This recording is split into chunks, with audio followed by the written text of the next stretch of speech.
Hello, everyone. Welcome back to another episode of GRID Live Encore alongside Brandon Crossland and Joshua Burch. I'm Ben Schneider. Thank you all for joining us. Brandon, Josh, how are you guys doing tonight?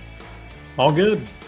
Yep, can't complain. All doing good as well. And it's weird that I can hear you both and I can't hear myself for the new earphones I've got hold of. So it's slightly disconcerting there. But good evening, everyone. Yeah, well, Josh, of course, we know you're testing that green screen feature there. Yeah. I know it's not quite fully up and functioning just yet, but Ben, you're not supposed to give it away. Yeah, I'm not in the garage. I'm not in the commentary box.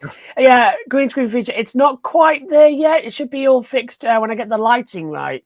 Because look, if I sit back, I look perfectly fine. But if I lean forward, I start to get cut off. So we're just testing it out and seeing what we can do. But hopefully that means that I'm not just stuck in the garage all the time. I can put some interesting things up in the background from track sides and that sort of thing as well that I get. So yeah, we're experimenting a bit. But I know, Ben, as you said off air, this is your last show with your green background. I always said, you've got the perfect green screen to throw anything behind you.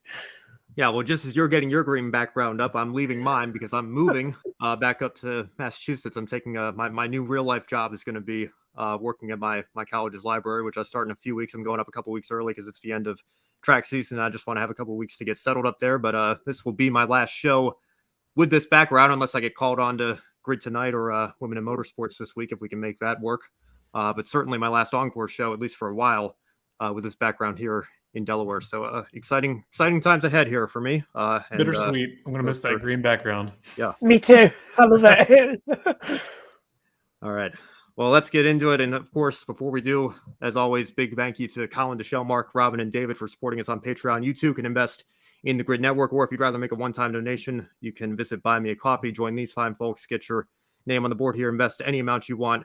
You can even buy a coffee for your favorite honor or talent if you want. Any amount will help continue to support what we're doing here at GRID Network. And before we get into Josh's British Touring Car Championship recap, I do want to just share some news that we got just within the last hour or so. Blaine Perkins, of course, who was involved in that frightening accident in Talladega, just released this statement. He was taken to the hospital for precautionary measures after his violent flip on the backstretch. He says, "I'm back home in North Carolina and recovering nicely. I wanted to express my gratitude to everyone for their support.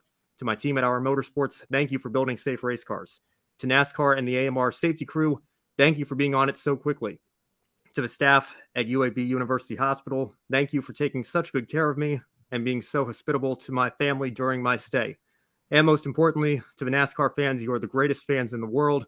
Your thoughts and prayers were very much appreciated. I can't wait to be back behind the wheel of a number 02 again soon." So certainly good news on that front for Blaine Perkins, continuing to think of him as he continues to recover. Fortunately, his injuries were fairly minor, all things considered. It could have been a lot worse. And Josh, I know you said you didn't get to see too much of the action in Talladega this week. It was certainly a frightening accident there for sure. Yeah, you never like to see a flip in the NASCAR, even in the Xfinity. I hated the fact that it was at Talladega. I hated that because I saw the rollover as well, and it came down with such a crunch as well. I didn't like it. So I'm very glad to hear that statement that you just read out as well. But it's just a testament, isn't it, as well? I mean, I remember Daytona, what was it, 2020, just before COVID hit as well? What was it? Ryan Newman, flipping over the line and coming back down and getting collected by a secondary car. And I remember staying up, as I'm sure we all did as well, very late into the night because it was a Monday evening because it got rained off the Sunday, and we were on Monday in the evening, prime time. And I was staying up until about 4 a.m. in the morning over here in the UK, just waiting for official news on how it was, because it was a very frightening accident. And everybody, as a motorsport fan, always looks forward to Daytona because it kicks off the season. And we all collectively as a community held our breath. And we did the same on Saturday. And hopefully everyone's going to be continuing to be okay.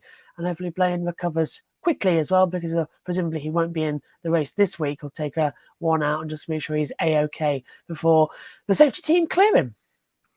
Yeah, well, we'll see. No news yet as to whether or not Blaine's going to have to sit out a week or not, but we'll follow that story as it continues. Maybe have more on that on Grid Tonight if any news develops there. Adam Lemery says in the chat room, glad Blaine Perkins is okay after what happened in Talladega. That was a scary accident. Of course, much more on Talladega later on in the show. But Josh, first we've got an opportunity with a bit of a lighter weekend to talk about the British Touring Car Championship. So take it away. Yes, the 2023 Quick Fit British Touring Car Championship got underway. And if you're unfamiliar with the series, it's basically a lesser publicised version of the Supercars version in Australia. That is a touring car championship. But here in Britain, we do take it more seriously as keeping it as close to saloon car racing as we possibly can. It's everyday cars sort of put together into a race format. So we see Vauxhall Astras, we see Ford Focus, we see BMW M3s, we see Mercedes as well with their main classes as well. So it's a proper stock car, saloon car hybrid that we get as well. It's a fantastic series, and it's only we get 3 races across the weekend, and they're all about 25 minutes each, and it's a very, very exciting championship.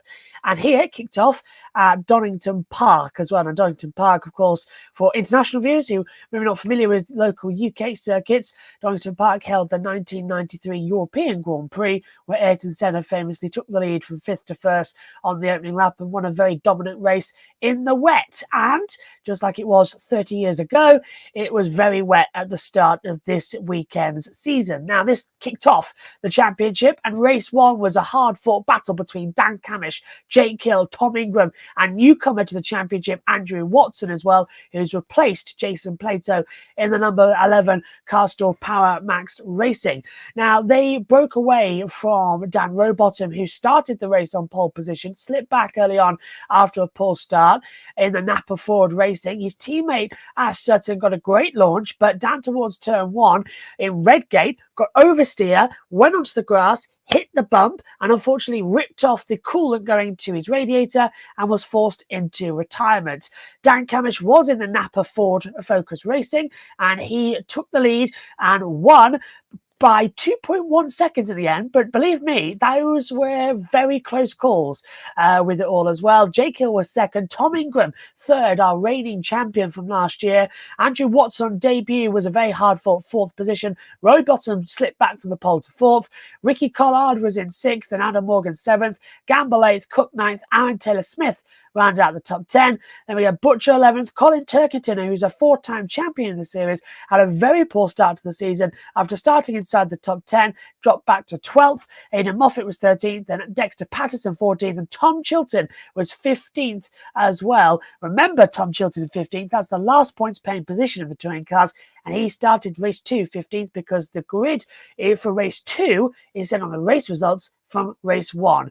We did have a safety car though, because on the opening lap, Jade Edwards, unfortunately our only female driver in the series, sadly she didn't take the start after having problems on the parade lap and had to get pushed into the pit lane. Ash Sutton DNF'd as well on the opening lap of the race, as I said, with the broken engine cover. He came into the pit lane, but on lap 3 the safety car was called out because Nick Holstead, which is sponsored by ITVX, and ITV is the UK broadcaster of the touring cars, went into the gravel trap for the first time that day. He went in twice more in separate races as well. He brought out the safety car. Now, race 2, I mentioned watch out for Tom Chilton. That's because race 2 was absolutely soaking, and it caught everybody out because in between race 1 and race 2, the track had started to dry out. Then the weather came back after the lunch break. Half the field decided to try and gamble and go on dry tyres, whereas half the field decided to take the risk and put on full wet weather tyres with the rain incoming.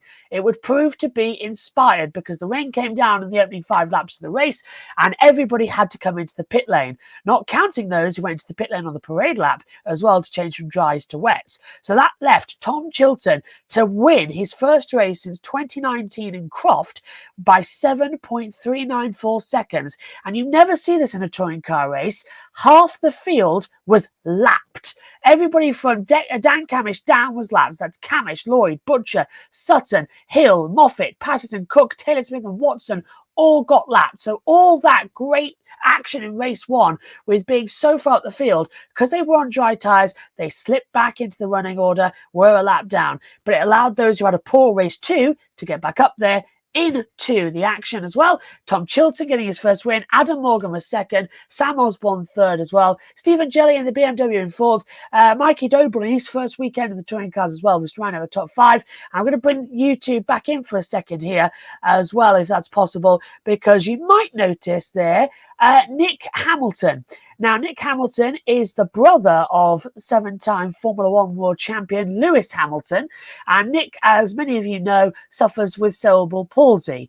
And his motor functions are unfortunately limited, but he is a fine racing driver. He races with a modified British touring car, and he was able to fight up for a career best seventh place on the road. But after a penalty for an Pearson, he was promoted to 6th position, highest ever result. Anthony Hamilton was there, as well as his mother and nephew as well, and sister. They were all in the pit lane, and there was one person missing. And I thought in commentary, what a shame that Lewis Hamilton wasn't there. But until this morning, guys, where this tweet came out on Lewis Hamilton's Instagram and WTF was responding it, Lewis Hamilton went undercover and was at the race at Donnington Park. And he was trackside watching his brother get his best ever result. And I tweeted myself, I was so happy as well, guys.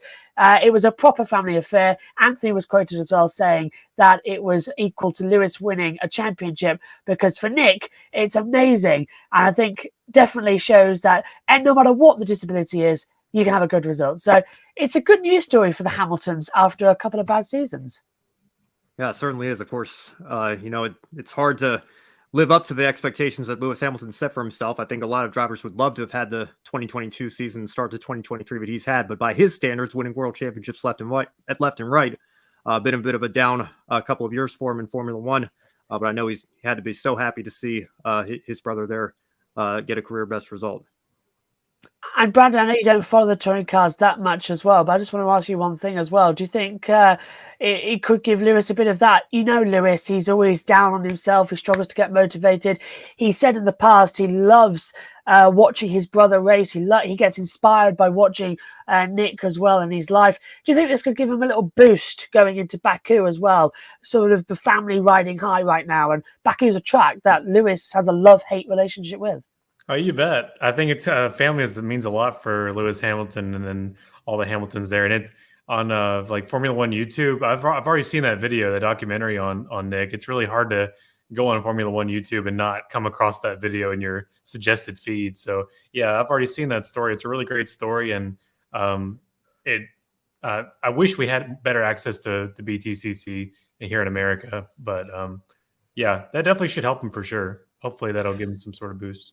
I'll put a plug out here because I've read Lewis's book, My Story, which is on his rookie season in Formula One with McLaren. He talks about Nick quite a bit there as well. So they have a very special relationship, and like you said, Josh, glad that Lewis was able to make the trip down there.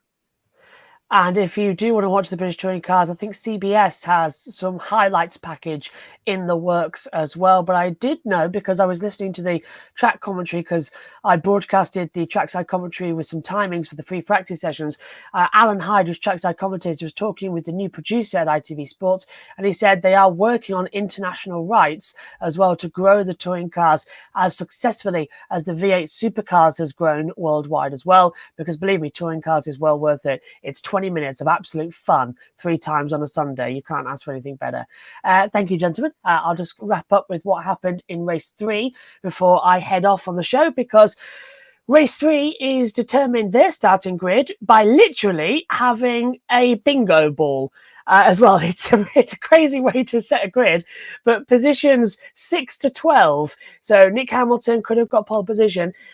6 to 12 positions are put into a ball, and then one of the drivers, usually the race winner of race 2, in this case Tom Chilton, puts his hand into the bingo ball, goes around, picks out a number, and that number starts on pole position. And in race 3, it was Dan Camish who got his second pole as well of the weekend, the first driver to have back-to-back poles in race 2 and race 3, because it's very rare that happens with reverse grid formats. And Dan Camish took his second win of the weekend as well, and he got this one by over 3 seconds. Tom Ingram fought back for second podium though in second. Ash Sutton regained a poor start to the weekend and the championship season with third place. Jake Hill went fourth, Colin Turkington fifth as well, so he got back after some poor results. That race 2 really helped him. There we go. Bobby Thompson, Josh Cook, Tom Chilton slipped down to 8th, Aaron Taylor Smith 9th, Dan Rowbottom 10th, Butcher, Andrew Watson, Gamble, Collard and Moffat rounded out the points as well. But I didn't mention about Nick Holstead opening up of the race. Guess where he ended up? gravel trap at Redgate, another safety car. I've never seen a driver have such a poor start to the touring car weekend, so I hope he has a better one in 2 weeks' time when the season heads to Brands Hatch. But with Dan Camish as well getting 2 victories as well, he now leads the championship on 46 points as well. So he's going to be in for a very, very interesting season as well. And the touring cars had one of the best starts to the championship in a very long time. Season rounds 4, 5, and 6, and the second weekend of 10 is in 2 weeks' time on May the 6th, 7th, and 8th, and that will be at Brands Hatch on the Indy circuit as well. Shouldn't be too stranger to you, Ben, because IndyCar went to Brands Hatch on the Indy circuit as well, so it's going to be quite fun there. Well, I've played plenty of Brands Hatch in the Forza video game, so I certainly know that circuit well from that as well. Josh, thank you so much for joining us again. I think we called this segment Birch's Bible last time. Yeah. We brought British Touring Car Championship onto the show, so great to hear those stories again. What's your one shining moment from this weekend in motorsports before we let you go? I mentioned it, and I'm going to stick with it. My one shining moment, without a doubt, is Nick Hamilton getting his best ever result in the touring cars as well. A 6th place for him is equal to a win, and as Anthony Hamilton said, equal to a world championship. It was absolutely fantastic, and as we all have followed the Hamiltons across their journey in Formula One, started with Lewis, then came in with Nick as well. It's a beautiful story, and I'm so happy for Nick Hamilton as well, and it's an inspiration to everybody. That's my definite one shining moment. And Adam, who came up with the one shining moment as well, I'm sure he'll agree that that is the best use of a one shining moment for inspirational use. No doubt. Well, Josh, thanks again, and we'll talk to you soon. Hopefully, next time we see you, maybe we'll have a slightly different background with the green screen, or we'll still be messing with that. We'll see. It should be fixed, and hopefully I'll be able to put up somewhere else, like a commentary box and a grandstand or something or other. I'm going to go take a couple of photos as well and get them up in the background and just have a bit more fun with the green screen to get us a bit more out there in many respects. And Ben, before I leave, what you should do actually is with your webcam on your laptop, just duck down, take a photo of your screen, and then like I've done, because that's what this green screen is. I just ducked out the way on my laptop, press the screen, and then you can have your background wherever you are. Yeah, I don't know. Once I get set up in my permanent place here, I'll see. Maybe I can put some shelves behind me and actually have like some die cast or books or memorabilia or something. I've been wanting to do that for a while. Still being here in my parents' place, I don't know. I haven't quite gotten the full approval for them because we knew that this move was probably going to happen sooner rather than later. So no sense in doing it all up just to have to leave after a few months. But once it gets settled, we'll see if we can mess around with that a little bit. It's going to be fun. I can't wait to see what your setup ends up like as well. And just testing it out, and hopefully I won't look so grainy when I get the lighting sorted. But you've got to test out new technology. Look, I can it's covering up with the green already, so I'll get it sorted. It'll be fun. Anyway, I'm going to let you guys go on because I think you've got ARCA coming up as well in the Xfinity, so it's going to be a lot of fun on the show still. All right. Thanks again, Josh. We'll talk to you soon. All right. Well, before we get into Talladega, we had an ARCA Menards Series West race this weekend as well. Some familiar names, up at the front of the leaderboard here. Sean Higurani picked up another win for Venturini Motorsports, and Landon Lewis as well, running up front. Third race of the season, second place finish of the season for Landon Lewis. Of course, he won this race at Kern County Raceway Park last year. I kind of put him on the map in his ARCA Menards Series West debut.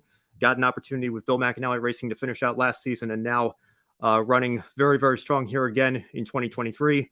And as you can see down the rest of the leaderboard there, a 16-car field, a strong entry list there, the same entry list, I believe, all up and down from what we had just a couple of weeks ago in the previous West Series race. The West Series will be back in Portland in a little bit over a month, the first weekend in June. Hopefully, Joe and I will be back out there to cover that on site. So we are certainly looking forward to that. And now we'll bring Brandon Crossan back in here, and we'll stick with the theme of the ARCA Menards Series as we get into the weekend at Talladega, and we'll pull up the main ARCA results here for you as well. Venturini Motorsports had a great day. Billy Venturini, I believe, made the flight out from Talladega to get to Kern to see Sean Higurani win. Jesse Love won earlier in the day, and Gus Dean followed him home in second. So a great result for Venturini. Jesse Love is now second in the points, and can you believe it? Frankie Muniz, Agent Cody Banks himself, is the ARCA Menards Series points leader. It sounds like something out of a Hollywood script, but there he is up there in ninth place. He did kind of lose the lead draft there at the end, led the second pack home from there, but if my math is correct, I know Brandon, you were saying the ARCA website, I believe, is down for everybody at the moment, or it was at least before we came onto the air. I believe he has a 3-point lead now over Jesse Love. So I'll just throw the question over to you right now, Brandon. Is Frankie Muniz a legitimate championship contender in the ARCA Menards Series this season? I don't know, man. He's awfully excited about it though for early on. That's for sure. He told Peter Strada, "I want to win a championship," and just seeing the smile on his face after that P9, and also just realizing that he was on top of the championship board. I don't think he can believe it yet, but he's shocking a lot of people, and he's not really doing it by having the fastest car. And that's what's so fun about having a guy like Frankie Muniz in the ARCA Menards Series.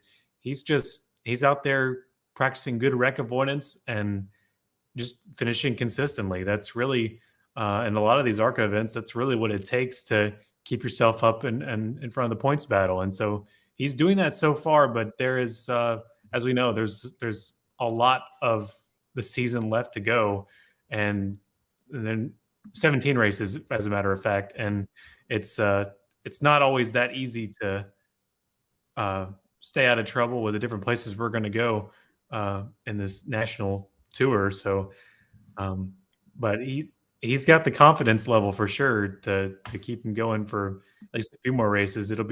He's definitely my most interesting thing about the ARCA Menards Series to me this season for sure. Yeah, well, I think we said it. When the deal was first announced, you had People Magazine and TMZ talking about the ARCA Menards Series. Only a guy like Frankie Muniz coming into the series is going to do that. So he certainly brought some outside interest.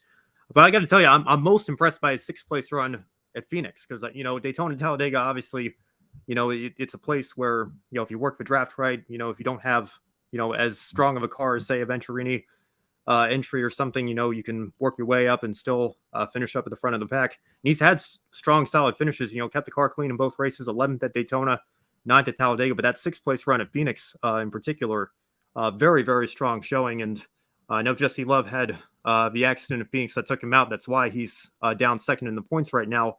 Greg Van Alst, of course, had an accident in this race, and you see him down here in 32nd. An unfortunate deal for him. What happened was Amber Balkan, unfortunate for her as well, because she was running very strong up in the top 3. Her car broke, and she pulled off to the apron, and just kind of led to a stack up where Van Alst had a run, ended up getting turned to the outside wall by Scott Melton. So an unfortunate deal for the Daytona winner, and unfortunate for his championship hopes as well, because some of these tracks we go to, like I was just pointing out, Kern, we have a 16-car field. Talladega, not quite a full field like we saw at Daytona, but still, there's a lot more points to lose if you fall down that far in the running order. So it's an unfortunate deal for him. But for Frankie in particular, I will say this. I don't think that Rhett Jones car is on the level of the Joe Gibbs car or the Venturini cars or even the Rev cars. But I'll say this much as well, with no disrespect to Andy Hillenberg, it's not a fast track car either. And, I know that team does a lot with a little and is out there, scraping away, doing what they can. But, he has a solid car underneath him. Maybe not a race winning car week in and week out, but something that I think, if he can continue to run clean and bring home these strong finishes, I don't know that he should be considered level with Jesse Love in terms of a favorite to win the title, because I think Jesse Love is certainly the favorite to win the championship with how things are set right now with Venturini. But, Frankie could certainly finish 2nd or 3rd. I wouldn't put that past him at all. And if Jesse Love continues to have some bad luck, who knows? We certainly didn't think he'd be leading the points after just 3 races. I don't know what's going to happen, but it's been a great start to the season for him, no doubt. And I think, he's already surprised a lot of people. I think some people were coming into this wondering, is this just a publicity stunt, this actor turned race car driver trying to be the new Paul Newman or whatever? He's serious about this, and he is certainly making that known. What I picked up a lot from the Strata interview was him talking about his heart rate. And at Daytona and Phoenix, he was really struggling with the heart rate being high, just out of nerves, But he said at Talladega, he was able to actually get it down to a little more manageable pace. And you think that's really going to help him endure through these races. And he's really going to get a lot of shock to the system, because the ARCA series, the schedule's about to really start cramming down as we get into the summer. He's got Kansas and Charlotte coming up, 2 very different racetracks from what they've faced so far. And then you get to the short tracks like Berlin and Elko, and then the road course with Mid-Ohio. So he's going to, if he's going to stay up there in the points, this is really going to be the next few races that kind of shows us whether that's a prospect or not. Yeah, well, Mid-Ohio is going to be interesting because I think that's the only track that he said he's raced on before. Of course, he had a brief open wheel career before making the transition to stock cars just a few years ago. Good to see Joe Samaniego in the chat here. Portland, a little over a month. Bummed that there's only one race this year. Yeah, I am too, selfishly. I know that it's a good opportunity for us to get out and cover the West Series on site, but I think logistically, for the sake of their schedule, I'd rather see 12 races at whatever it is, 11 or 12 different tracks than trying to fill the calendar with going to the same track twice in a season. So again, selfishly, when it's your home track, I can understand it, but I think the West Series is a very strong schedule this year, and we'll continue to follow that, of course, as the season goes on here on GRID Live Encore. Brandon, I do want to bring up one final question before we move on here to Xfinity as well. I know you said you saw the start of the Talladega race. You didn't necessarily get to see the full race as it was playing out, but I think a lot of people were expecting a similar race to what we saw at Daytona, which was arguably been one of the best races across the board in NASCAR sanctioned racing all year, particularly the finish. And we kind of got a pretty lackluster finish there at the end. Jesse Love pretty much had it in the bag all the way around. The pack got spread out. There were only 7 or 8 cars there in that lead pack at the end. Tough to get a run. Are you surprised by the lack of action, particularly at the finish following the great show that we saw at Daytona? Well, I think it had to do with what you were talking about before we went on, was the just the overall entry list. Wasn't that also a little less than Daytona, of course? And then I think the people who survived at the end of Talladega compared to Daytona was a lot less this time around. So a lot of different factors went into the kind of single file type of racing we saw in the end of the ARCA race there at Talladega compared to Daytona. But yeah, I'm not really surprised it kind of went back to it. I mean, there's not too much you can do when you get that few amount of cars out there, and you're just trying to avoid trouble at that point. Yeah, well, like I mentioned, it was a slightly shorter field count from what we saw at Daytona, so I'm sure that played a role in it as well. And then, like I mentioned, we didn't really see, we got very, very lucky at Daytona. We really only saw some single car or 2 car accidents. Of course, we had that big accident on the restart that took out several entries there. And, even the cars that did make it through, I think some of them were more wounded towards the end, or some of the back markers made it through, but obviously couldn't hold the draft. So, when you don't have as strong of a pack, I think that's certainly going to affect things there. And it's a shame because the Daytona race this year was phenomenal. Shame we couldn't get a similar finish there at the end here at Talladega this weekend, though. I'll take that sacrifice with the great Daytona race we had, though.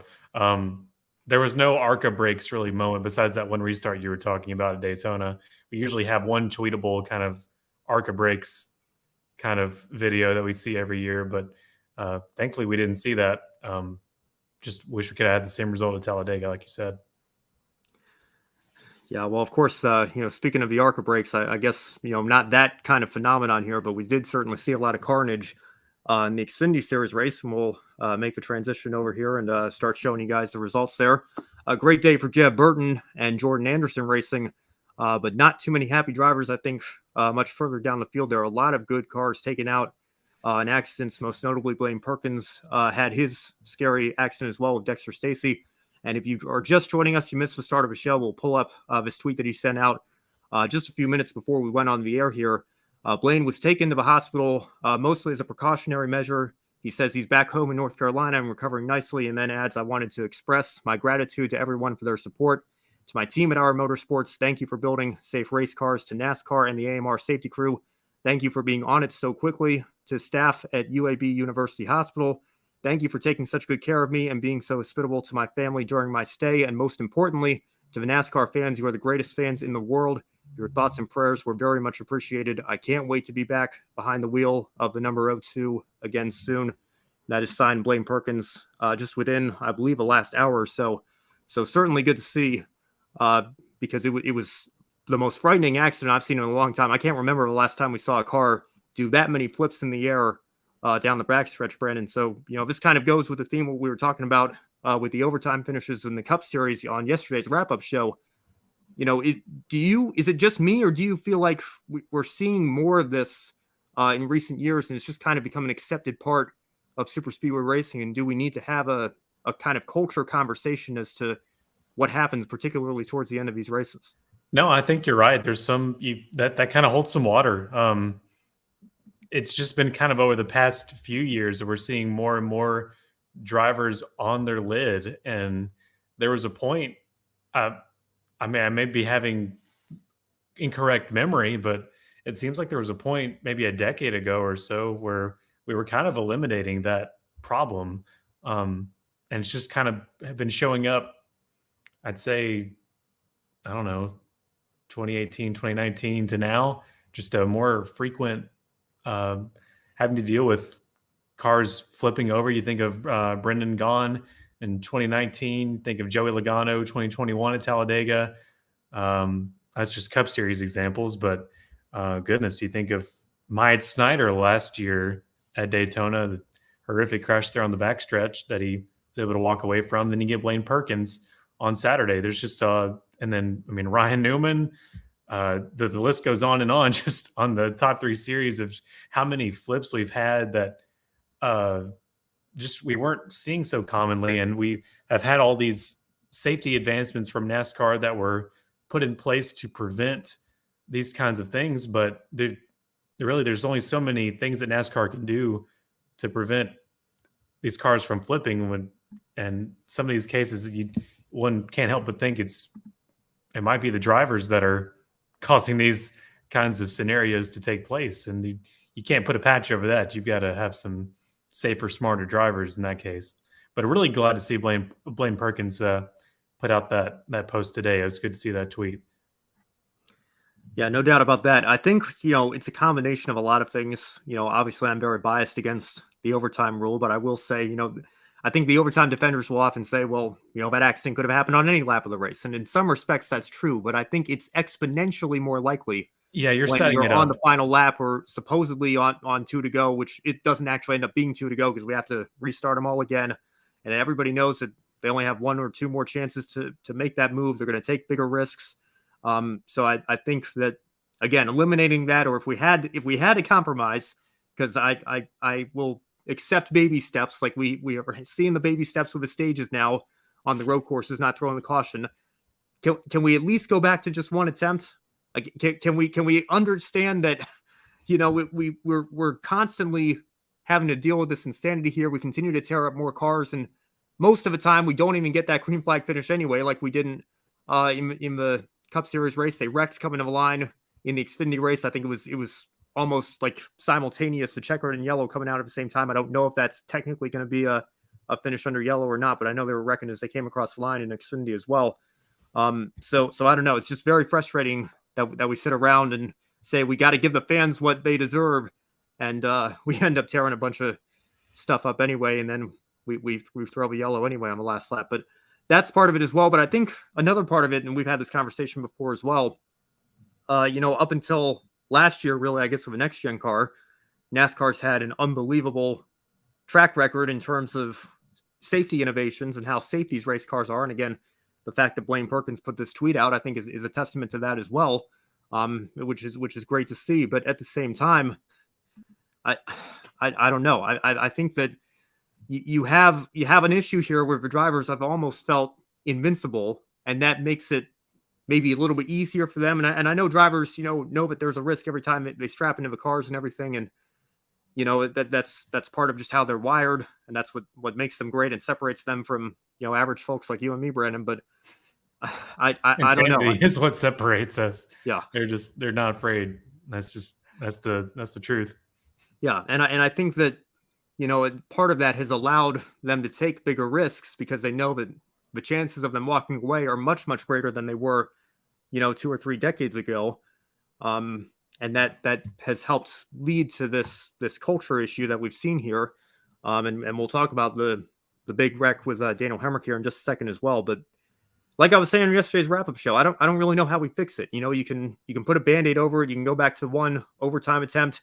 Somebody did point out, though, that the last time we tried 1 attempt at overtime on a super speedway was the 2015 Talladega fall race, and of course that ended up being a farce anyway. So And everyone I hated almost that. feel like no matter what you do, people talk about ending the race under caution. The fans weren't so happy in the 2002 Summer Daytona race, and that's ultimately part of what led to the overtime rule being created.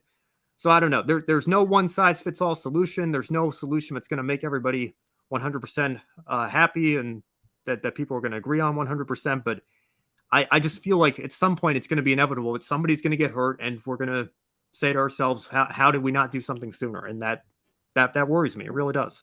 I will say I was home since I'm not on the wrap up show. I was home yesterday evening at my parents' house for the end of the Cup race.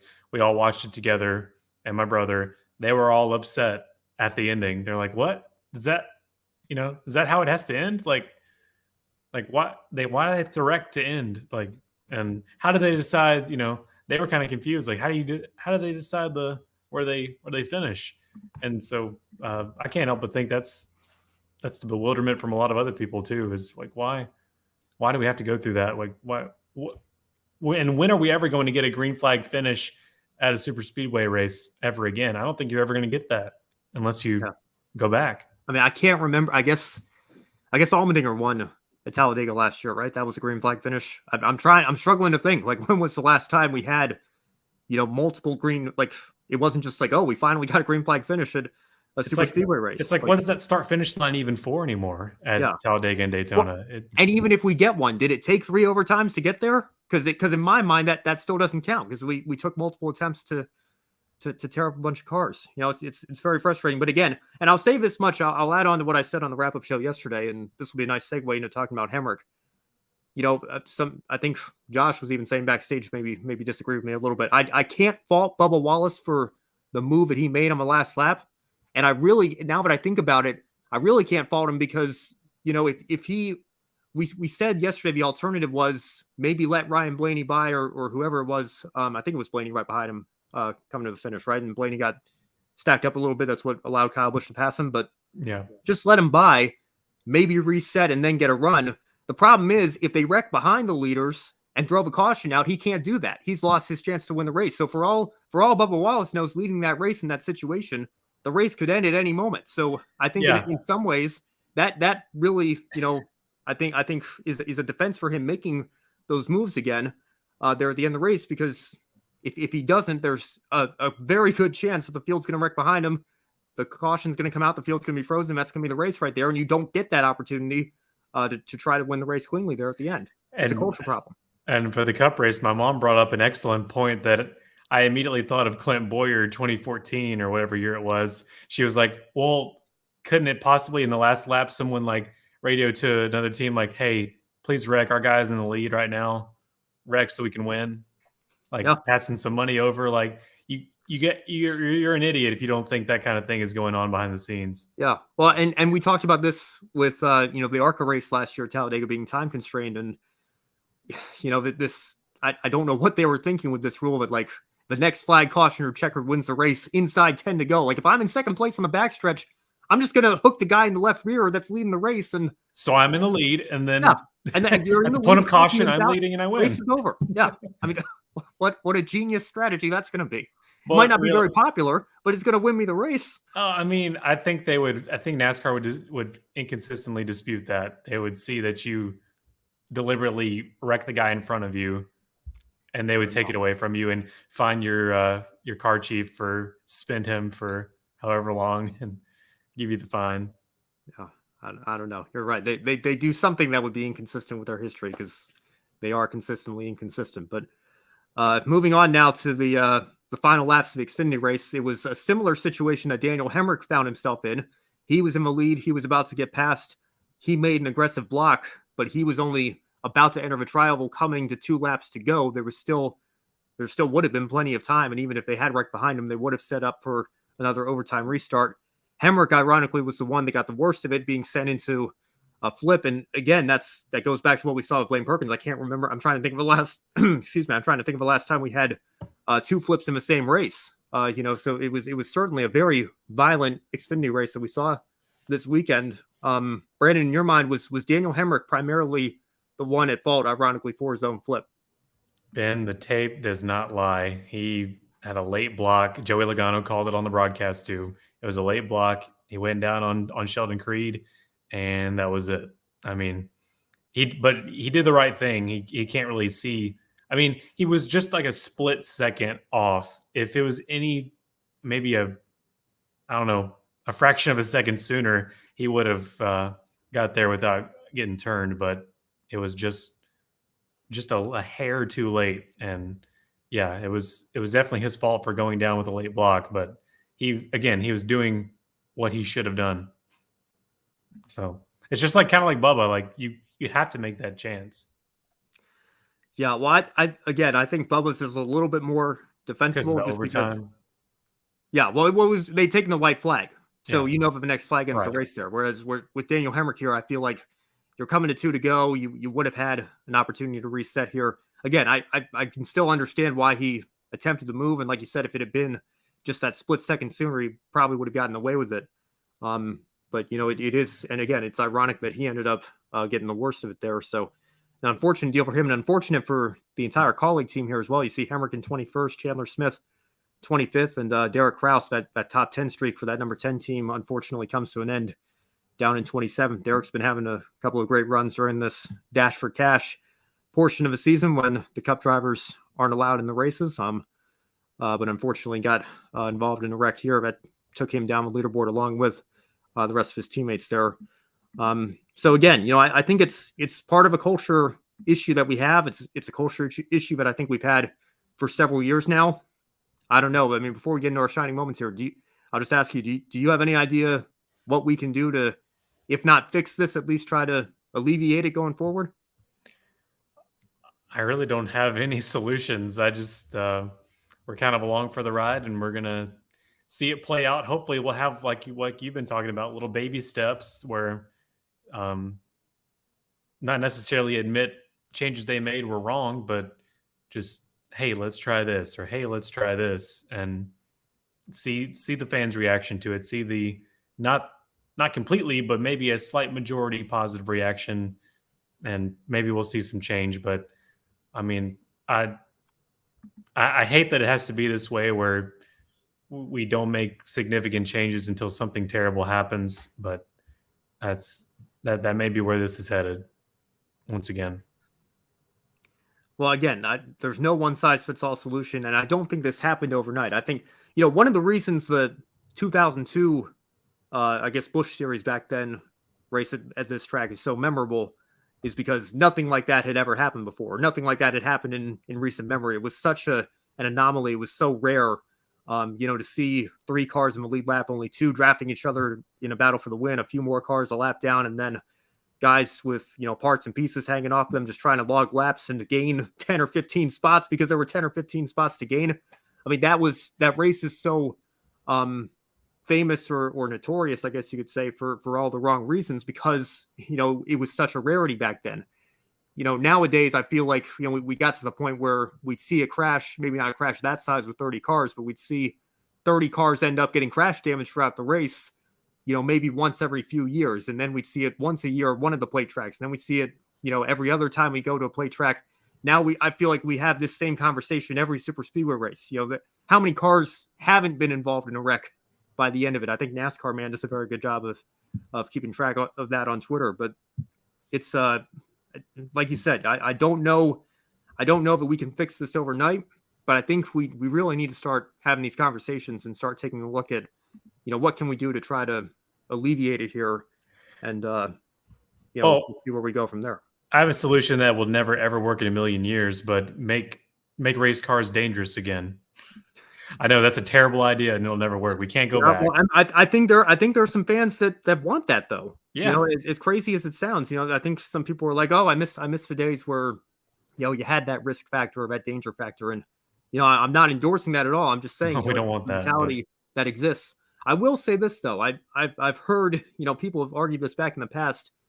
And again, not a great comparison. I hate making the stick and ball sports comparisons, but some people have actually argued that you might see concussions drop in the NFL if they ban helmets, because players would know that they Goodness. couldn't be as like because you see players do it all the time. They go in like head first, Yeah. in helmet to helmet contact, and then just bounce right up because they think they're invincible. And yet we talk all the time about helmet technology and how safe it is, and the sport's never been safer. Yet I feel like concussions go up in the NFL every year. So And I cringe whenever I hear these Cup guys saying, "Oh, it's okay. They're composite bodies. We're fine," because that just gives us license to ram each other as much as we want. But no. well, Joe's still here in the chat. Good to see you, Joe. Saying we've seen a trend here. Safer cars equals more aggressive drivers. Makes sense. The drivers are willing to make a risky move, knowing the safety developments compared to 25 years ago. Yeah, I think you might see that.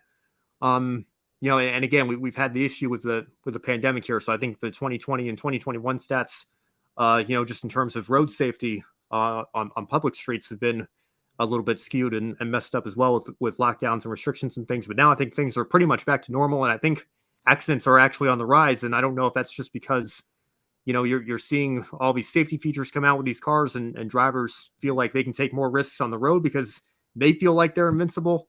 Their cars have safety features that make it more likely for them to walk away. But again, I think that's a very dangerous mindset to have because it's inevitable. It's going to happen eventually. Somebody's not going to get out of the car. Somebody's not going to walk away unharmed. And even if they survive and make a full recovery like Ryan Newman did, it still makes for a scary night for all of us as we're waiting to hear the news. It's scary for Blaine Perkins, even though he got out of the car and, generally speaking, again, was fine. He had to spend a couple days in the hospital being observed and, just out of an abundance of caution there. So again, I think we're at that point now where we need to take a look and have that conversation. Yeah, I'm glad they still took Perkins to UAB and everything, even though they probably a chance they didn't have to. I'm glad they still take those precautions, and thankful for everyone at the AMR safety team. Yeah, no doubt. All right. Well, as we wrap up the show here, I'll pass this on to you, Brandon. What is your one shining moment from this past weekend in motorsports? Okay. I've been waiting all show to do this.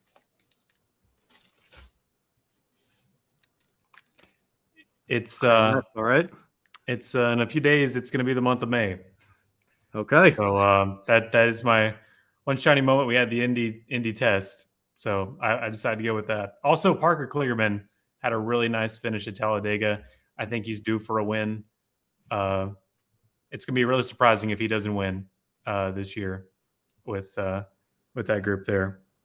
But Joseph Newgarden, fastest in Indy test this past weekend. I don't know if it's this past weekend. I'm losing track of the days. Past week, I think. Yeah. Yeah. I saw Catherine Legg was out there, her first laps at IMS in, I think, close for a decade. So great to see her back out there again as well. And, certainly a lot to look forward to as the month of May approaches here at IMS. I want to give a call to Jeb Burton for my one shining moment. I know it may seem like I'm taking the easy road going with the winner, but not just Jeb Burton, but Jordan Anderson as well. This is the same track, of course, where he had his scary accident in the Truck Series last fall with a fire after his engine burst into flames and he hit the inside wall, and he had to be taken to the hospital with second-degree burns. He has since made a recovery himself. He's kind of taken a step back from the driver's seat, focusing more on his role as an owner. And that team got their first Xfinity win, Jeb Burton getting his second series win as a driver. That is my one shining moment, and hopefully some more success in the future for that team. Jordan Anderson, great guy, great ambassador for the sport. Great to see him in his business ventures now having some success here in the Xfinity Series. He makes me want to get a Virginian accent and buy a state water heater. That's for sure. Yeah. Yeah, great stuff there. And that is going to do it for us here on this episode of GRID Live Encore. Please be sure to follow us on all of our social media platforms, Twitter, Facebook, Instagram, TikTok, Twitch, LinkedIn. Most importantly, though, right here on YouTube, as Brandon mentioned, the month of May is coming up. We have this ambitious goal of getting to 1,000 subscribers before the Indianapolis 500. We only have a little more than a month left to do it. So be sure to hit that subscribe button if you haven't already. If you really liked what you saw tonight, as I mentioned at the start of the show, you can take 5 minutes to invest in our Patreon. Join Colin Deschelle, Mark, Robin, and David in helping keep us on the air throughout 2023 and beyond. Our long-term goal of $500 per month will allow us to begin attending races on site on a more regular basis. We have a NASCAR weekend coming up at Portland, and Formula E is going to be there not too long as well. If you support us on Patreon, it's going to allow us to do that more often and on a more regular basis, expanding our coverage for you, the viewers.